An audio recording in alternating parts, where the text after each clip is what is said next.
Brother D, you offer your life applications officer. Um, just rambling a little bit. Um,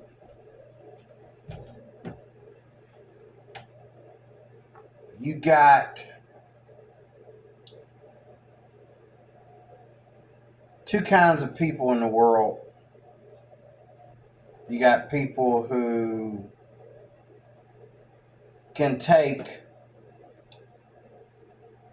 a red flag or look at something and find it very unusual, or they question something in their head and they go and search to find why this is.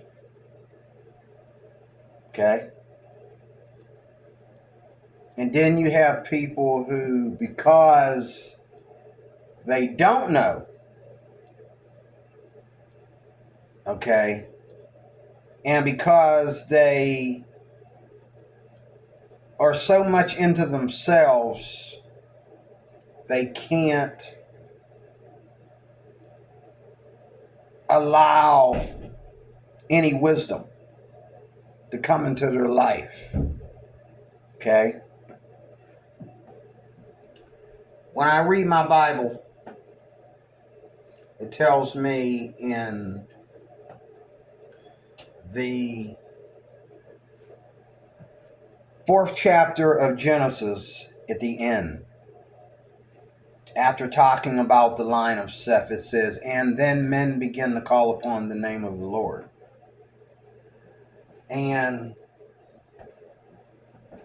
when I read that as a young man,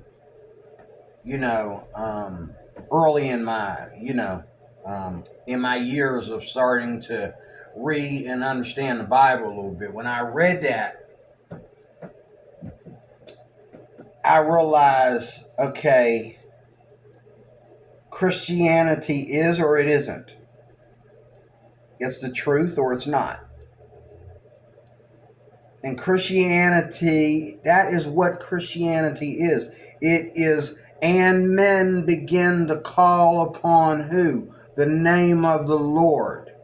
His name is Yahweh, Jehovah, the Elohim, in the same text of scripture that I'm referring to. Okay? Men begin to call upon the name of the Lord. And people have always been people. When you get down to the Tower of Babel in Genesis chapter 11, okay?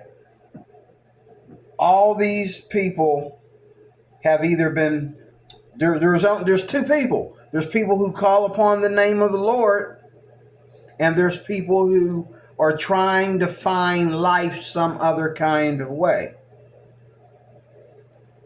Okay? And then later on, we see even in the same book of Genesis, when it gets to Abraham. Okay, in this Bible that I read that verse from before I started this video, cross-reference. It showed cross-references of Abraham, Isaac, and Jacob calling upon the name of the Lord. Seth taught to call upon the name of the Lord. Abraham taught to call upon the name of the Lord.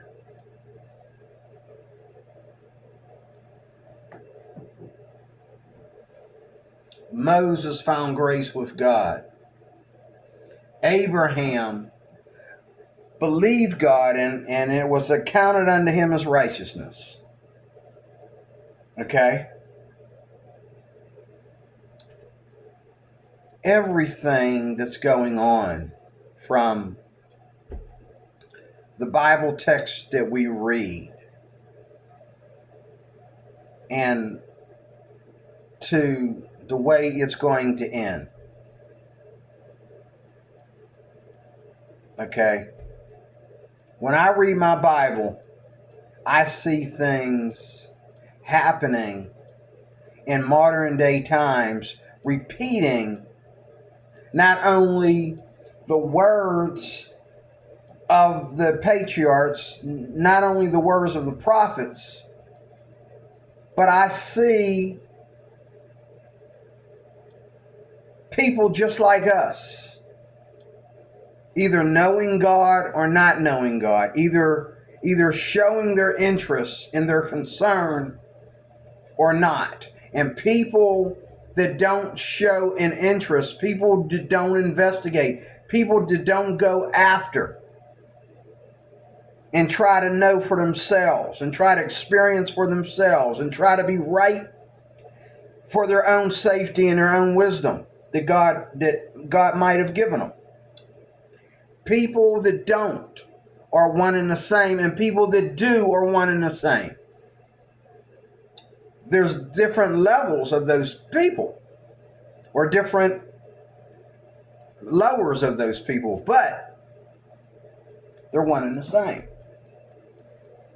The world is not as big or as small as you think it is, but the world is not as complicated as we think it is. And a lot of people are afraid of they're afraid of complication. So they'll argue. They'll argue. If you're going to argue what you know. If you don't know, that doesn't mean I don't. And if I don't know, that doesn't mean you don't. Okay? And people will lie and put answers there because they're so afraid of being deceived, but they're so afraid also of you being right and them being wrong. You look at this thing that's going on in Hollywood right now. Look at Diddy and rephrase what you understand about homosexuality. Look at Diddy and rephrase what you think about sin and what you think about money and power. Look at Diddy and reconsider what you think about race. Look at Diddy and reconsider what you think about the Bible. Rephrase what you think about the Bible. Because Diddy is proof that you're either taught the right things, you're either influenced by the right things, or you're not. And we all have desires that don't fit. Marriage in the Bible is not only, people think marriage is about, I love my man better than anybody else love their man, or I love my woman better than anybody else loves his woman. No, not what marriage is for. Marriage is a statute, an example of the relationship between God and the church. And this is why marriage is a sacred thing. Marriage, like the Bible itself, is not for any old jump somebody to get into. Because you don't understand the point. But yet every day, what do we see on YouTube? As long as everybody's getting laid, they can do whatever they want to do. As long as men are crazy about women, as long as men treat the idea of them sleeping with a beautiful woman more important than anything else in the world.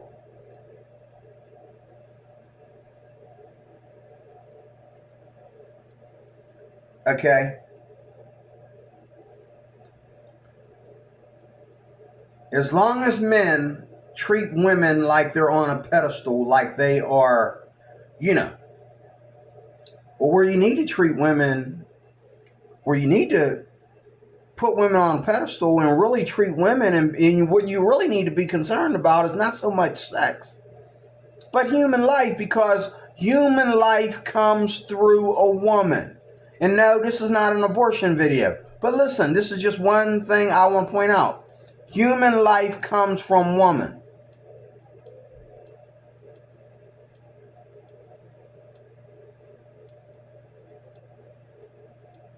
And a woman will go and get an abortion because her boyfriend broke up with her because he got her pregnant. She'll go get an abortion. Or because, she got raped.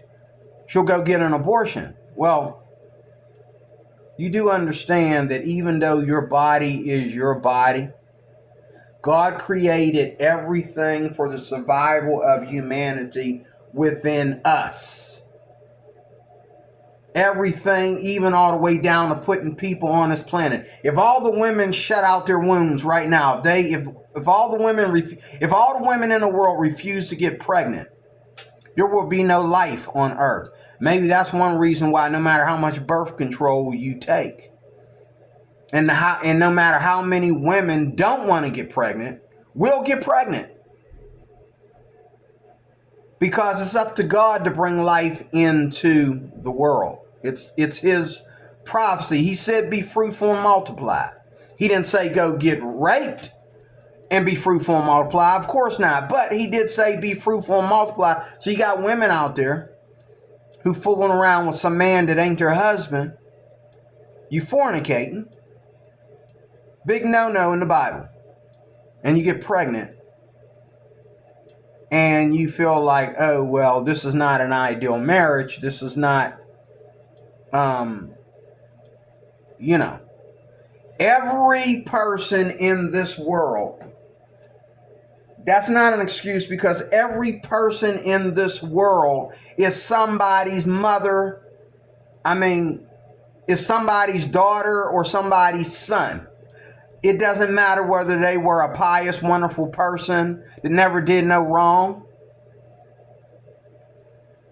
or whether they were, the most gruesome, worst person that ever lived. Now, God doesn't go out there and try to encourage people to rape people so that, we can bring life into the world. But life will be brought in the world. And abortion tells me, and the fact that a woman who has no desire to have children, and there's women that don't desire to have children, it scares them to death. And then there's women who only will have children if a set of circumstances come out to be a certain way. And then there's women who are just having too much fun and be worried about having children. But yet we're having children. Women in their 20s and 30s are having children very easily, regardless of birth control, regardless of, whether they want to or not. And I'm not saying God is forcing these women to have children. I'm saying that God has placed within us everything that we need to survive humanity. So forget about the bad guys for a second and think about the fact that a child has to be under the influence to be bad. A child has to be shown lack of love to be bad. A child has to be neglected to be a bad person. A child, I don't care who the child's father is, I don't care who the child's mother is, you can make that child into a saint. You can make that child into the sweetest person into the world, or close enough to it. Or at least a child grows up knowing that how he was brought up, and eventually somewhere in his life, if he didn't do it for you, maybe he'll do it for his own children. He'll walk upright for his own children by the time he starts to have children, or by the time they start to have children, him and his wife or him and his girlfriend, okay? And start to do this thing right.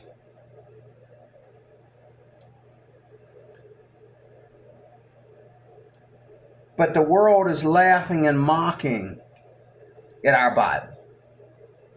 The world is laughing and mocking at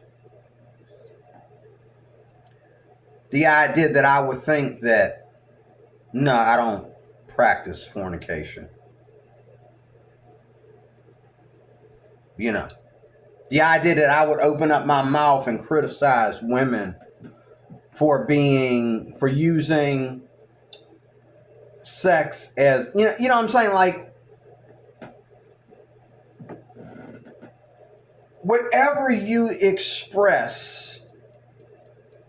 It doesn't matter what your heart is behind the scenes. It doesn't matter that your brain is thinking two different sides. Whatever you express out there on social media. I just saw a video where a very young, beautiful girl, again, like everyday TikTok, everyday YouTube shorts. And a lot of people, let me say this real quick, are turning to YouTube.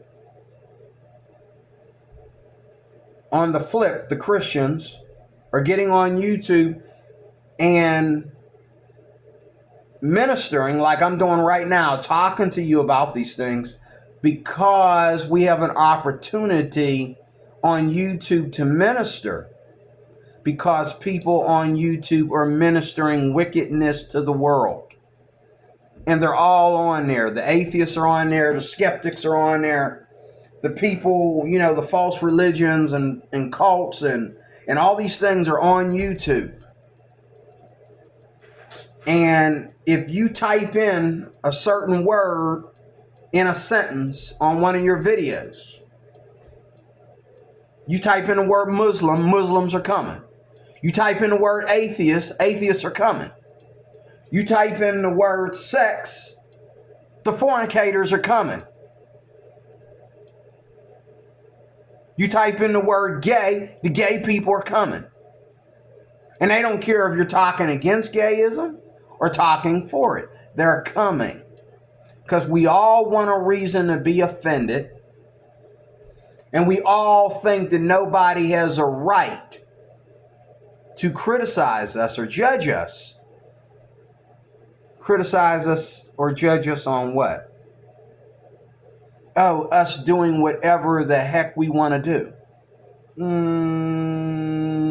That's not true. Because I hate to tell you this little secret. Our life doesn't belong to us. We're just a vapor.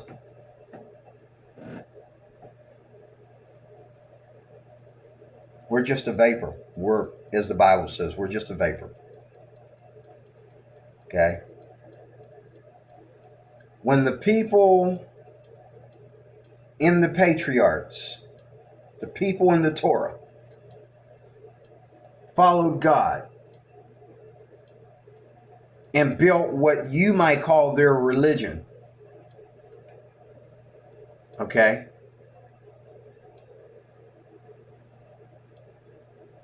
They had control of happiness and sadness. They were able to learn and adjust to true happiness and escape despair. And people crack me up how they want to judge people for war. They want to judge people for the right to own guns. They want to judge people for, murder or judging people for killing. While they're out there fornicating and, trying to create their fantasy porn on real people. Okay? And they're letting their children be influenced by the nonsense that we see on porn. Oh, we don't allow our kids to watch porn, but we want to put on skip meat clothes, ladies, and show our daughters how to be sex kittens. Sex kittens for who?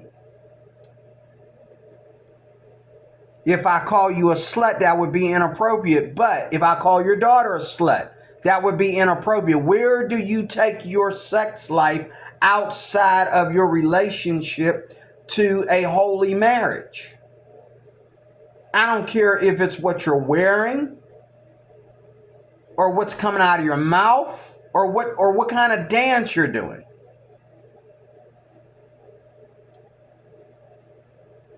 And then, there's the way we define things. Like if you ever look at a video, you'll see some girl, dancing, doing her thing, okay? And the women are saying one thing and the men are saying something else. The men will say something like, she knows exactly what she's doing. And the women will say, oh, she's such a sweet dancer. She's so pretty and blah, blah, blah, blah, blah. And she's so talented. Look at her. I love her energy. I love her confidence. And these same women that are on the other side of that screen dancing and showing you their beautiful sexual sex appeal, showing you their sexual fruit, teasing you, with their sexual fruit. Don't judge me. Don't tell me how to live my life. But if you go out there and you get raped, did he rape you because you are not sexy? Did he rape you because you are not pretty? He raped you for everything that you hold dear, that you shouldn't hold dear, because it's nobody's business but your husband's, whether you're married or not. That you're showing on YouTube. How many women would get up in the morning and fix their husband breakfast and then dance in front of him? We think that that's too much. You're putting him on. You're putting him on his throne too much. You're giving him too much glory if you dance in front of your husband like the king's wives dance for him. And I think about John the Baptist in the Bible getting his head chopped off because the king was married to women that the king was married to other men's wives. The king was taking, he's got the money and the power. He was taking other men's wives and marrying them without them being completely divorced from other men.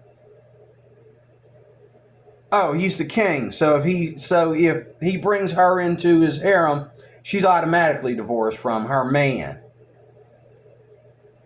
David was not by himself with the whole Bathsheba thing. People think that David snatched Bathsheba and made Bathsheba sleep with him against her will. Whether she didn't have the guts to say no or whether she didn't want to say no, because every woman wants to be in those shoes. Every woman would rather be part of the king's harem instead of being out here being a mother who can't take care of her children, being the mother or the wife, to a man that can't make ends meet.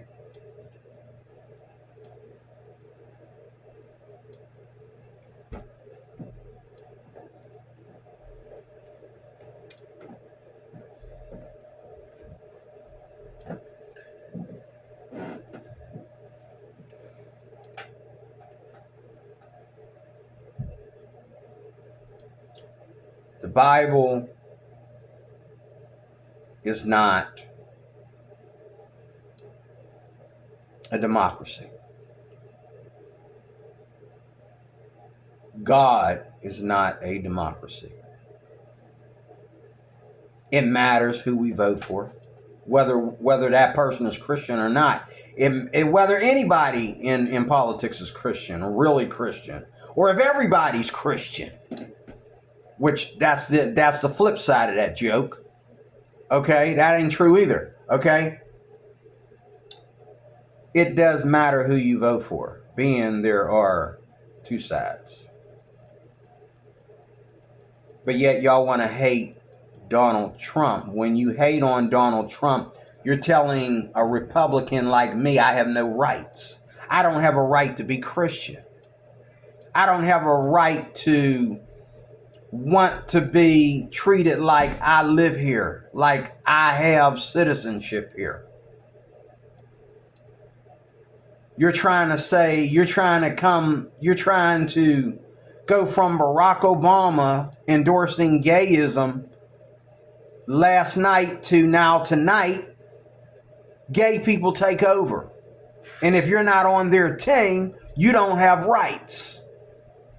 I don't have a right to distinguish myself. I don't have a right to make a distinction.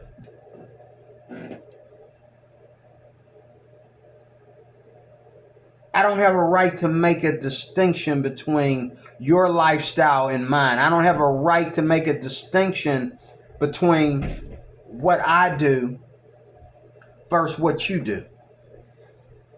I don't have a right to be better than you.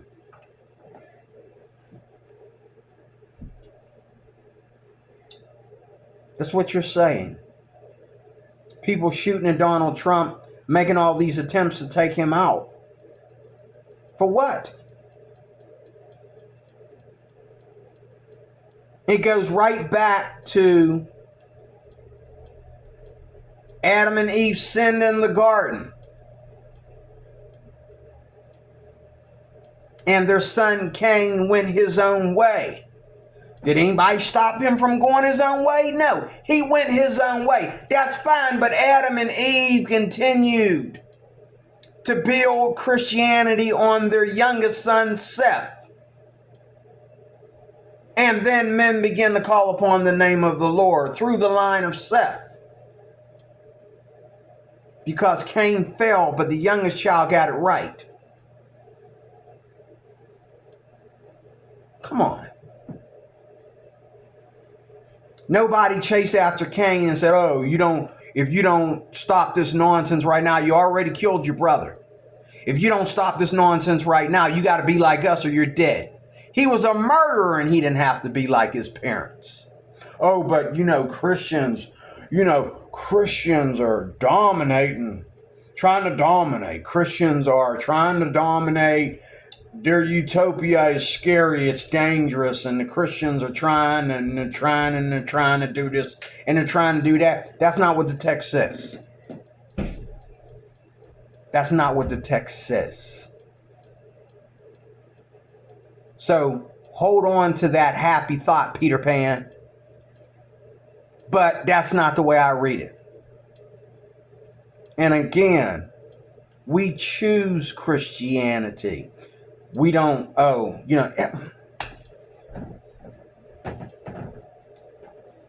these atheists, the only difference between Matt Dillahunty leaving the church and me leaving the church is that when I left the church, I didn't become an atheist.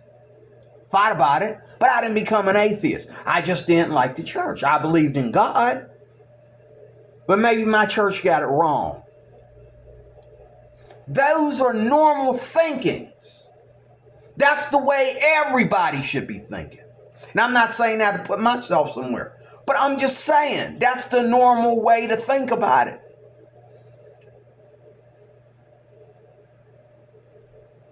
Don't blame something that you can't even see anyway.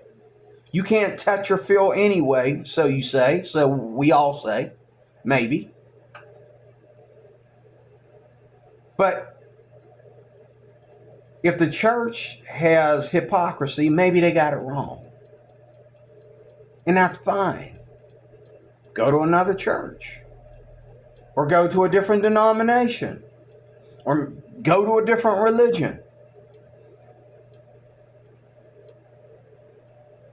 And we see with the Pope what happens when you're called the closest thing to God above everybody else. You're giving authority that only belongs to Jesus, who's the only person that ever rose from the dead and said he would do it, and he did it.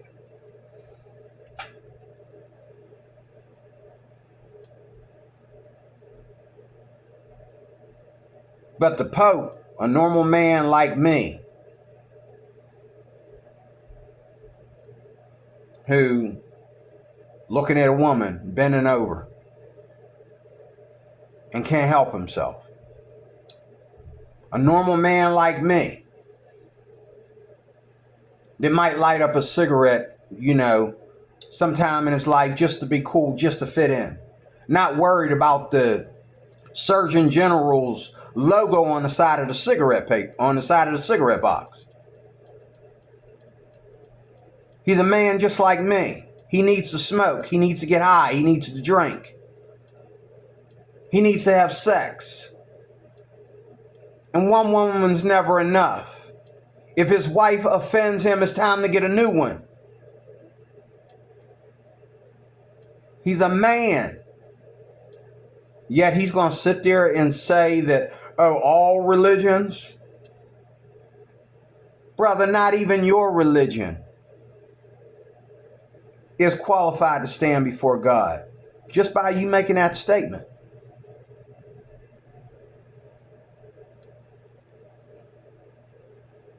And I'm not worried about hell. I'm worried about whether I made the team or not. And no matter how much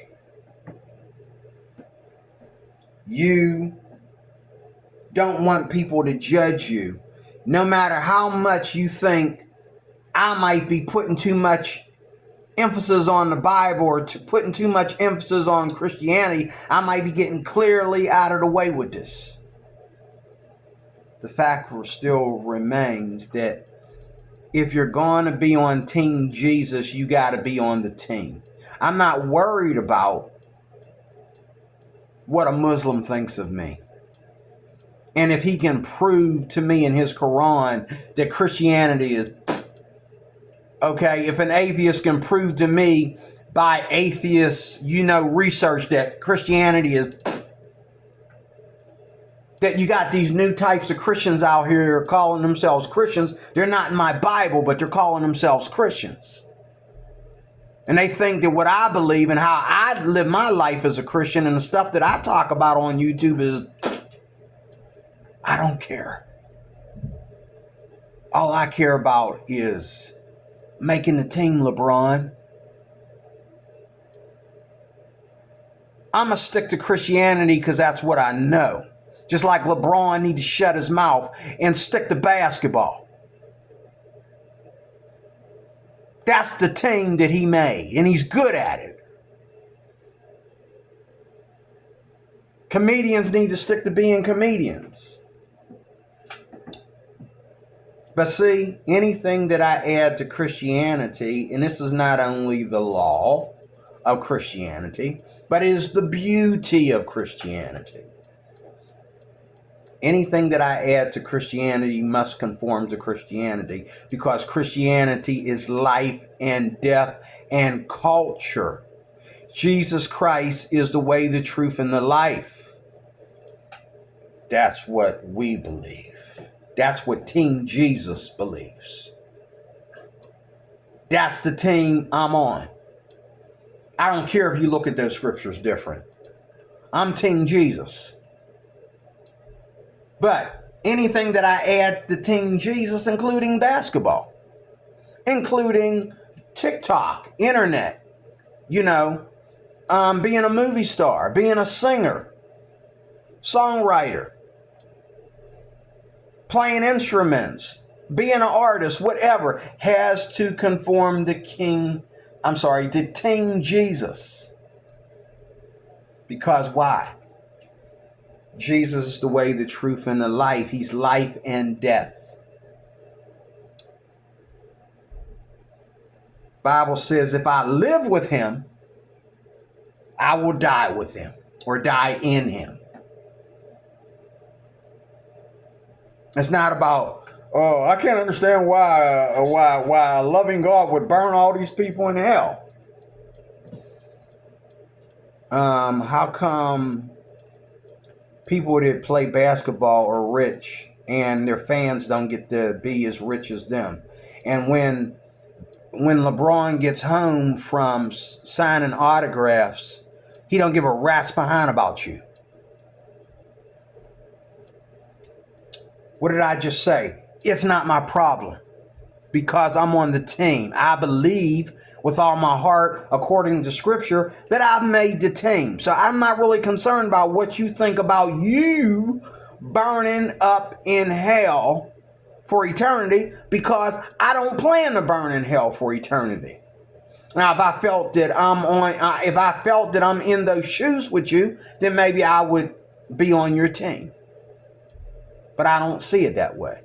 I believe I've made the team. It's about making the team. Everybody's got to be on some kind of team. But there's only one team, Jesus. And it ain't 100 different translations of the Bible. It's not 100 different denominations. Okay? It's not 100 ways of to get to God or believe in God. That makes it easy, though.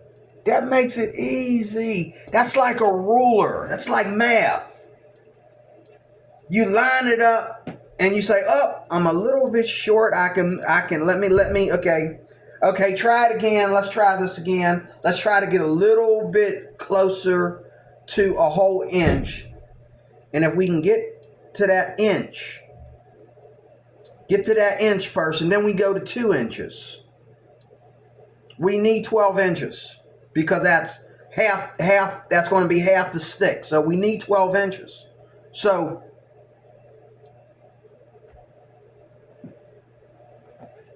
once we get those 12 inches, we make the team.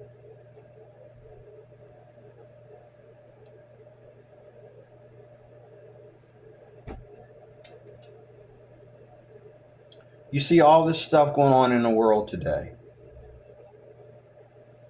And I think even if I wasn't a Christian, I would have to stop and ponder and wonder, like, am I in the right religion? Am I reading the right Bible? Am I going to the right church? Am I going to the right school? Is my government lying to me? Are the colleges lying to me? Are they teaching me the wrong things in high school that ain't none of their business to be teaching me? Are my parents in charge of my life, or is my school teacher in charge of my life? Why do I have to be orientated about gayism and the LGBTQ community and all these things when I didn't say anything against homosexuals? But I have to be taught that this is okay. I can't just say, okay, hear my teacher say, hey, well, nobody's going to be picking on homosexuals around here. You pick on homosexuals, you're going to be in hot water. You're going to be suspended from school, blah, blah, blah, blah. That's fine. But why do I have to, we went from preaching the Bible in school because we understood many, at least a moon ago, that no matter what we think about God, Jesus, and the Bible, it's 95% probably the truth. As far as we know from the outside looking in, it's the truth. So we weren't trying to be bigots, or they weren't, I should say, trying to be bigots to anybody by having the Bible in school and having the 10 Commandments on the walls and all that stuff. And it wasn't like they was in public, school teaching Bible verses. They just, a kid could go in class and see that thou shalt not. He didn't have a choice of how he approached religion. He didn't have a choice of how he approached women. He didn't have the right to just murder or kill somebody. He didn't, you know what I'm saying? The Ten Commandments is right there on the wall. So whatever else we do, we all know the basics, thou shalt not. Because our presidency, our White House, and all of our leaders coming down from the founding fathers of the faith that basically built this country. And you're free to disagree with me on that. They believe that whatever they believe about the Bible, whatever I believe about the Bible, is probably closest to the truth if we're on the outside looking in. And I'm no longer on the outside looking in. Once you get saved and you've left the church, and you get saved again and you leave the church, once you've been through what I've been through, you are no longer on the outside looking in. You know where home is. And it's not my home because it's attractive. It's not my home because it's sexy. It's not my home because it's all muscles and LeBron and you know, super masculinity, super femininity. You know, it's my home because I was broken. I was taught to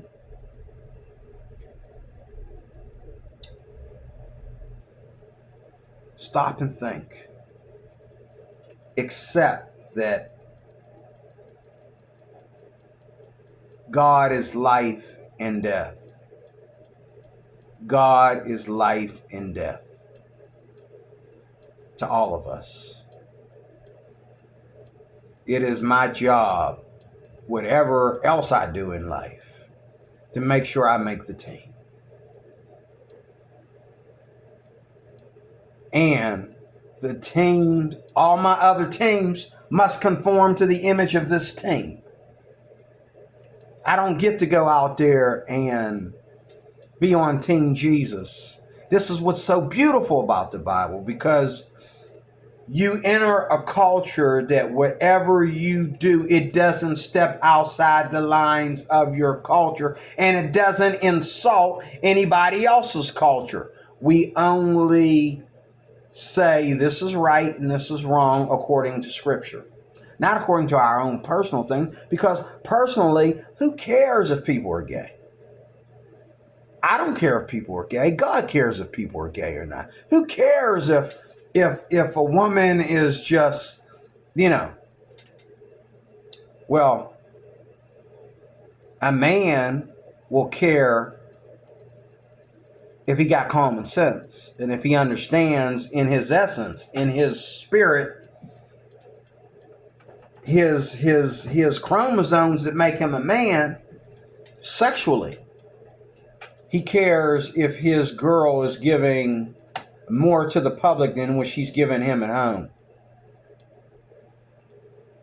So if you're getting on YouTube every day and flashing your gorgeous body to the beat, to the dance, you don't see no fat woman getting on there, okay, with meat popping everywhere, getting on there. You know, yeah, they do, but what is it, 1 out of every million? You don't see any big women getting on there. You don't see any ugly women, so to speak, and vice versa, men. You don't see any ugly men or fat men. Only 1 out of a million, 2 million get on there and try to express something on YouTube and look a fool doing it. It's the people that know that they got something in the world, but the Bible says do not love the world or the things of the world, the lust of the eyes, the lust of the flesh, and the pride of life. And that's what women are flashing as well as men, flashing their muscles, flashing their wang wang, flashing their, women flashing their boobs and flashing their butt cheeks and flashing their gorgeous thighs and everything on YouTube. It's called the pride of life and lust of the flesh. So a woman can be married to a man, but she wants other men to lust after her. That's unfaithfulness. Once a woman is married, she shouldn't care what other men are thinking of. And when she turns a man down, when she tells a man that, excuse me, I gotta go, it shouldn't be because she's just plain hard to get. No, it should be, if you're married, because you're faithful to your husband, not to mention faithful to God. A man and a woman have to be faithful to their spouse, and their marriage has to be faithful to God. So even if I'm not a jealous person, I don't care if my wife wants to bounce her boobs to make money off of YouTube, or I don't care if my wife does TikTok, because I gotta admit it, she got it, flaunt it. You know what I mean? Every woman ain't got it like that. The Bible has taught me different, so I'm going to respect that. God cares about my wife's, getting on TikTok. Cares about my wife doing YouTube shorts. Okay? Because my friends are looking at her. And they got, and they can try to be as religious as they want to be about this, but they got one thing on their mind. You smiling, knowing that I'm enjoying your little sexy little video, and you don't think that I would be unfaithful to my friend, or try to be disloyal to my friend and go after his wife. His wife's putting it all out there. Now all we need is a conversation. But if you're getting on YouTube and your goal is to make money off of people that you look down your nose at, tease people with the sex that they're not ever going to get, with the kind of woman a man may never ever be able to sleep with, or the kind of man a woman would never be able to sleep with.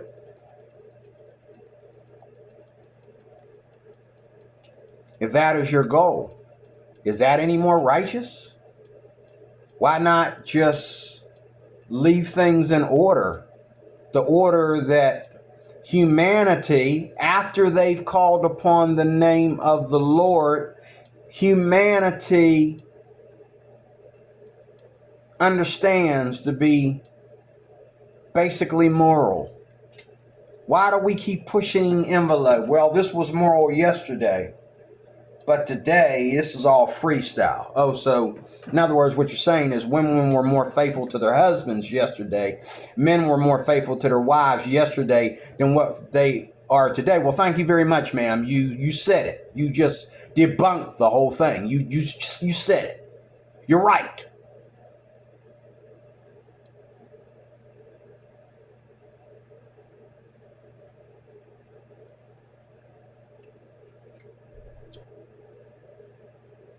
In closing, at least if you don't trust any so-called religious connection to God, or any laws or duties to God, you don't respect that kind of talk. Where are you getting your morals from? Because I'm looking at YouTube and I'm looking at TikTok and I don't see morals. I see women whose boyfriend or husband is just their own personal orgasm, because they spend the rest of the day shaking it for other men. And you can look at any comment section and see the difference. The women are gullible and the men are like, she knows exactly what she's doing. Oh, she makes me so hard. And then we have this thing today where women just Oh, I'm beautiful, or I have beautiful implants.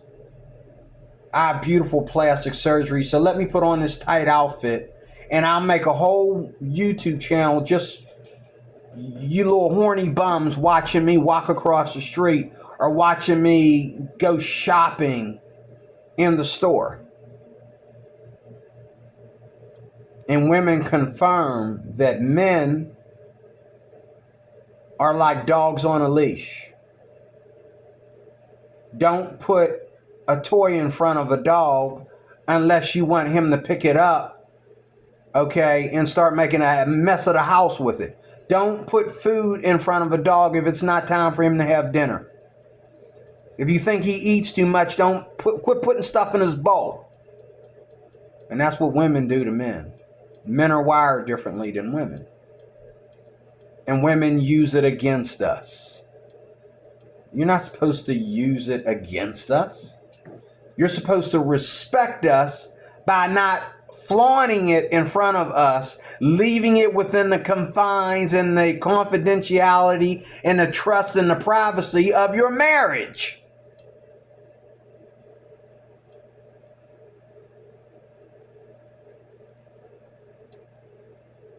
And that is just an example of how the world is today. We can start there and we can go back and talk about smaller things and bigger things. But that's where it begins. With our attitude about what human sexuality is, what, like God gave a woman her beauty. She didn't get that from the gym. The gym don't make you beautiful. The gym don't give you gorgeous blue eyes. The gym don't give you beautiful, silky, shiny hair. And there's a fine line between a woman who naturally is beautiful from head to toe and a woman that had to go to the gym, okay, and get that. And even though women are going to the gym, the women that don't go to the gym are having more sex than the women that are. They're getting more boyfriends. Why? Because their beauty is all natural. It's a gift by God.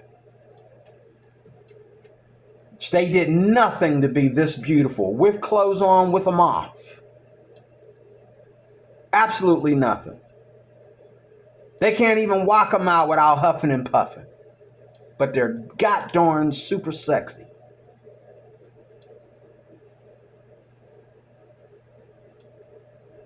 Your gift, your beauty, is a gift from God. That goes for both men and women. If a man is tall and built, some men are just tall and slim and they got those curves. They didn't go to the gym to get those either. I remember when in my younger years, I'd never been tall. You can scratch that off the list. But in my younger years, people used to say the same thing about me. How do you look so nice without, do you work out? I said, no. I work hard, but I don't work out. Mama got me working. First job, I'm lifting tables and chairs, and my very first job. And then I used to spend a lot of time on my bike, riding my bike. That was where the cardio came in. I rode my bike everywhere. Today, I can't make it down to the corner without huffing and puffing. But praise the Lord, I just wanted to share that with you. I don't need to do a 100-minute video. This is good rambling. Keep things or put things back into perspective. Regardless of what you think about someone's religion or what you think about God and where he did wrong or right or whatever. Okay, so you're going to sacrifice your own marriage because you feel that God didn't do something right.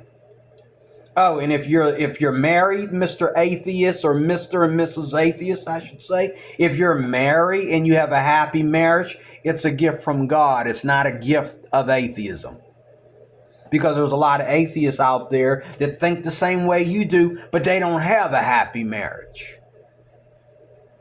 They don't have that good chemistry. That is a gift from God. Regardless of whether we believe in God or not at all. It's a gift from Almighty God. Because if it wasn't a gift from God, all you got to do is do the right thing or do a certain set of things, and everybody gets to be the same. But everybody doesn't get to be the same because it's about the grace of God. God blesses those that He will, and God curses those that He will. But everybody and anybody can walk up right before God. Everybody and anybody, I'm not a Calvinist. Everybody and anybody can make the team if they choose to. It's your choice. I'm not a Calvinist. It's your choice. If you accept God, God will accept you. God, the Bible says that anybody, all you Calvinists, listen up. The Bible says that anybody that comes to me, Jesus, okay, I will no wise cast out. The people that reject God get rejected by God.